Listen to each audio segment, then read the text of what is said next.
Bonjour à tous, aujourd'hui on se retrouve pour la présentation d'un oracle. Un oracle que j'avais repéré il y a déjà un mois ou deux, je crois que j'avais mis directement dans mon panier parce que le visuel de la boîte me plaisait déjà beaucoup. Et il vient tout juste de sortir, donc je viens juste de le recevoir et j'avais très envie de le partager avec vous. Donc il s'agit de l'oracle Les animaux sacrés de Francesca Matteoni et qui a été illustré par Rocco Lombardi. Donc il vient de paraître aux éditions Vega, donc chez Très Daniel. Voilà, donc je l'ai commandé moi sur Amazon. Voilà, et vous allez voir, il est trop beau. Déjà, j'adore la boîte. Ça vient dans une boîte comme ça qu'on ouvre comme un tiroir. Vous voyez? C'est super chouette. C'est une boîte en dur, hein, évidemment. Mais ça change des grands coffrets. Du coup, on va lire ce qui est écrit aux deux ensemble. Les animaux sont proches de nous, nous évitent, nous inspirent et parfois nous font peur. Mais la plupart nous protègent. Cet oracle présente 50 animaux parmi les plus représentatifs et les plus connus des contes et de la mythologie du monde entier. Représentants sacrés de la terre, de l'eau, du feu et de l'air, ils nous inspirent et répondent à nos interrogations. Pour chaque animal, vous découvrirez des informations, une description de son apparence, de ses habitudes et de ses traditions qui lui sont liées. Lors de chaque tirage, soyez à l'écoute des émotions que suscite chaque animal. Suivez votre intuition et vous découvrirez une nouvelle voie de vie. Voilà. Donc, il est au prix de 24,90 €. Donc, ça va encore. Donc, il arrive, hein, comme je vous ai dit, dans une chouette petite boîte comme ça qu'on ouvre comme un petit tiroir. Voilà. J'aime bien, moi. Alors, il arrive avec un petit livre, un petit guidebook. Enfin, petit, il fait quand même 110 pages. Hein. Voilà, on va le regarder ensemble. Et ça, j'ai trouvé ça comique. Elles arrivent encore dans une petite box. Moi, sincèrement, je ne sais pas si je vais les laisser là-dedans, peut-être. Mais je pense que je les déposerai, que je les mettrai comme ça sans la... Enfin, je ne sais pas en fait, on verra. Voilà, donc il y a un fond comme ça, avec un truc pour relever un petit peu les cartes. Voilà. Bon, ça, je vais mettre sur le côté. Du coup, on va regarder le guidebook. Et donc, comme je viens de vous le dire, ce sont des animaux, 50 animaux, du coup, qui viennent des contes ou de la mythologie. Voilà. Et ce que j'adore dans ce jeu, c'est que les illustrations sont en noir et blanc. Et c'est trop beau. On dirait vraiment, en fait, des crayonnés d'animaux et c'est super beau. Donc, on a ici... c'est sur du papier jaune, ça change. Alors, on a le sommaire avec une introduction, comment utiliser le jeu, puis les animaux sacrés qui sont répartis par catégorie, ceux de terre, d'eau, d'air et de feu. Voilà. Voilà, donc ici, il y a une introduction elle vous explique... Hein, il vous invite avant tout à observer attentivement nos compagnons de vie sur cette planète, ces êtres qui courent, glissent, sautent, volent et nagent autour de nous et avec nous. Voilà. Comment utiliser le jeu, du coup? Elle dit qu'elle a choisi 50 animaux parmi les plus représentatifs et les plus connus des contes et de la mythologie du monde. Chaque animal dispose d'une fiche d'information, une description de son apparence, de ses habitudes et des traditions qui lui sont liées. Rapprochez-vous intuitivement de chaque animal en contemplant d'abord son image. Le connaissez-vous? Est-il déjà apparu dans votre vie? L'avez-vous vu en rêve ou dans un livre? Avez-vous vécu ensemble? Que vous inspire-t-il? Vous rappelle-t-il quelqu'un? Le trouvez-vous attirant ou effrayant? N'écartez pas les émotions que cet animal suscite en vous, car il est important d'établir une relation claire et honnête avec les cartes, ainsi qu'avec notre réalité intérieure. Cet oracle peut être utile pour analyser nos circonstances, nous donner des conseils et nous inspirer un animal qui a des caractéristiques intéressantes pour nous. Vous pouvez choisir une carte et vous concentrer sur l'animal et son symbolisme, ou bien faire un tirage plus complexe en tirant 3 cartes qui correspondent à l'énergie du passé, celle du présent et celle à cultiver dans le futur, ou bien parmi les cartes face visible, choisir un animal et méditer sur son sens par rapport à votre situation. Et elle vous dit qu'il est bien aussi de tenir un journal. Puis on passe à la catégorie des cartes. Hein. avec la première de terre, avec ici, on retrouve l'illustration du coup, avec le nom scientifique, la classe, l'ordre, la géographie où on la trouve, et les pouvoirs spirituels. Et du coup, ici, vous avez le message de l'araignée, et vous avez ça du coup pour toutes les cartes. Et on va aller jusqu'au bout, sans trop tricher, voilà, ici. Et alors, j'ai vu, j'ai lu sur la descriptif d'Amazon que Francesca Matteoni est en fait une historienne. Voilà. Et elle a travaillé comme chercheuse en Angleterre. Elle a étudié les procès de sorcières, la magie des corps et le folklore médical des temps modernes. Et elle anime des ateliers de tarot, de poésie et enseigne l'histoire de la religion et de la magie à l'université de Florence. Voilà. Donc ça, c'est pour le guidebook. Évidemment, on tirera une petite carte à la fin. Et je vous lirai le message de l'animal du coup dedans. Voilà. Donc, comme je vous disais, ça arrive dans la tug box. Pourquoi pas? Elle est jolie. Hein. Bon, c'est du carton bien épais, ma foi. Voilà. Bon, comme toujours, pas pris de tarot près de moi. Hein. Heureusement, j'en ai un sur le bureau. Ma distraction me perdra, je vous le jure. Ouais, non. Un tout petit peu plus grand qu'un tarot et un tout petit peu plus large, mais c'est pas le format très très grande carte oracle habituel. Franchement, elles sont chouettes, j'aime bien moi le format. Le dos, le dos, on retrouve ces magnifiques plumes de pan, moi j'adore. Les tranches sont neutres, franchement j'aime beaucoup aussi. Et donc on retrouve à chaque fois ici au-dessus le nom de l'animal, dans le cadre le dessin, et ici à chaque fois deux mots-clés. Donc ici on a l'araignée. Et je trouve que ces dessins sont magnifiques. Moi, je crois que c'est... Si, j'en avais déjà sur les chats et les chiens, là. Vous savez, en noir et blanc. Mais ici, je trouve le coup de crayon est magnifique. Attendez-vous à entendre le mot magnifique assez beaucoup. Non, ça se dit pas, mais beaucoup. Voilà. Donc ici, on a le crapaud. Regardez-moi. Alors là, celle-là, mention spéciale. Je les ai pas toutes regardées. Hein. J'en ai regardé quelques-unes. Mais celle-là, elle est tellement jolie. J'adore. Voilà. Mon intérieur et curiosité. À celle-ci, moi, je suis vraiment fan. La vipère. Celle-ci aussi, quoi. L'écureuil. Waouh, elle est trop jolie. J'adore en noir et blanc, je sais pas, ça à côté. On dirait, ça me fait même penser, vous savez, au petit Lenormand clair de lune, là, avec les illustrations au clair de lune. Ça fait un peu penser à ça. Les animaux qui seraient pris en photo la nuit, ou vous savez, avec les infrarouges, là, ça me fait un peu penser à ça, même. Le lapin, approbation, sensibilité, il a une bonne bouille. Hein. Oh, il a l'air pris sur le fait, là, il a l'air surpris. Le chat, magnifique. Indépendance, pouvoir psychique. Le renard, magnifique aussi. Hein. Adaptabilité, réactivité. Le blaireau, il est tout aussi beau. Détermination, énergie mentale. Oh, ils sont beaux. Le lynx, invisibilité, révélation.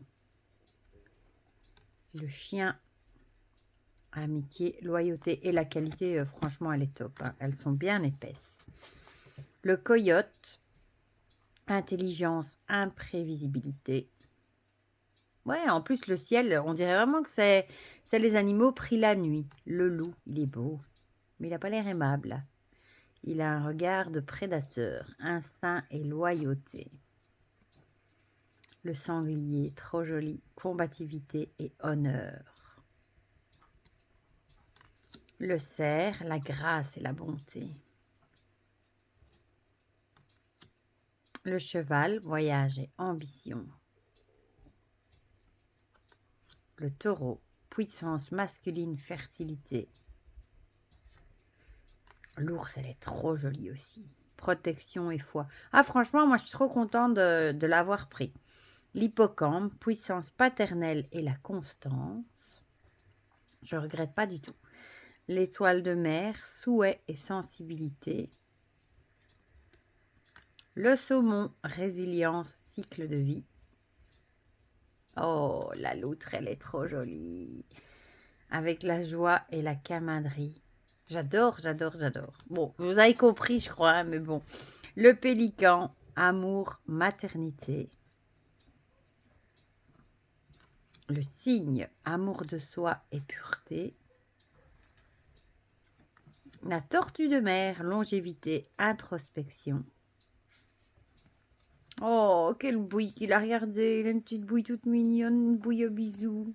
Le phoque, esprit et perception. Oh, il est trop mignon. Le narval, originalité et liberté. Anaconda. Ah, ça, je crois que c'est... J'ai beaucoup de jeux sur les animaux, des cartes avec des serpents, mais anaconda, pas spécialement. Camouflage, déséquilibre. Oh, elle est jolie, la baleine. Imagination, mémoire émotionnelle. Oh, elle est jolie aussi, la luciole, j'aime bien. Simplicité, enfance. Ah, elle est jolie aussi, l'abeille. Responsabilité et dévouement. Papillon de nuit, changement et rêve. Puis on a le papillon normal, transformation et poésie sur une rose. Ah, le roitelet. Oh, je vous dis, mon chat m'en a ramené 2. Évidemment, c'était plus vivant. Hein, j'allais dire plus très en vie. Mais c'est tellement joli, les petits roitelets. C'est tout petit. Mais je les préfère vivants, mais bon. Courage et humilité. C'est peut-être un signe d'ailleurs. Oh, l'hirondelle, j'adore. Espoir et harmonie. J'adore les hirondelles. La chauve-souris est jolie aussi. Initiation et transition. Ah, franchement, j'aime trop. Oh, le hibou, qu'est-ce qu'il est beau. Oh, avec la lune derrière. Oh, vision et silence, il est trop beau. Le corbeau est beau aussi. Magie, destinée. Ah, franchement, moi, j'adore. Hein. Je sais pas vous. Bon, il y en a qui n'aimeront peut-être pas ce côté noir et blanc. Mais moi, franchement, j'adore. Et ouais, les cartes sont vraiment épaisses. Et elles ont un fini, ouais, mat. Elles sont agréables au toucher. Elles sont vraiment chouettes. Donc, loi sauvage, confiance dans le groupe et communication. Le héron cendré. Ça ne me fait pas penser à un héron, ça, mais bon. Introspection et patience. Le pan, la beauté, totalité. La grue, la danse et la méditation. L'aigle royal, ouais, ils se sont trompés avec les titres. Je vois ça maintenant. L'aigle royal, c'est celle-ci. Et le héron cendré, c'est du coup celle-là. Bon, c'est pas si grave. Le koala, il est trop mignon aussi. Le kangourou.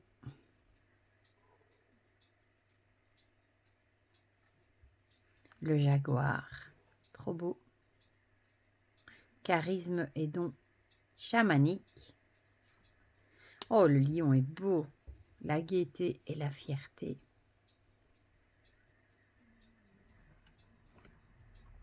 Le tigre, volonté et passion. Oh, il est beau le gorille. La noblesse et le leadership. Et l'éléphant, la communauté et la persévérance. Ah ben franchement, j'adore, j'adore, j'adore. Bon, c'est peut-être juste dommage pour les deux inversions, mais ma foi, bon, vous reconnaissez que l'aigle royal, il suffit d'inverser les noms. C'est pas si grave en soi. Du coup, on va le mélanger et on va tirer une carte. Oh, oh. Ça y est, là, j'ai envie de parler. Franchement, les illustrations, moi, je suis vraiment sous le charme. C'est la boîte, moi, qui m'a attirée. Ici, avec ce cerf, je sais pas. J'ai vu la boîte et j'ai craqué direct. Mais franchement, j'aime beaucoup. J'adore le format de la boîte aussi, qui s'ouvre comme ce petit tiroir, là. Ah, bah, ce sera celle-ci.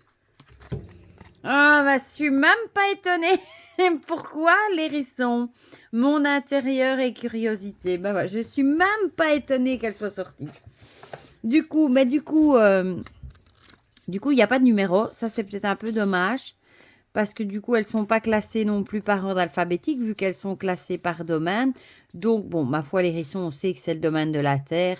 Et bon, mais il faudra prendre un petit moment pour du coup chercher dans le sommaire le numéro de la carte. Voilà. Donc, bon, je vous passe le nom scientifique, la classe et l'ordre. La géographie, évidemment, c'est en Europe et c'est pouvoir spirituel, monde intérieur et curiosité. En boule, je ressemble à un fruit étrange. Mes épines sont une armure qui me protège du danger. Mais à l'intérieur, je possède un monde enchanté. Approchez, doucement, avec respect, je suis curieux, nous ne tarderons pas à devenir amis.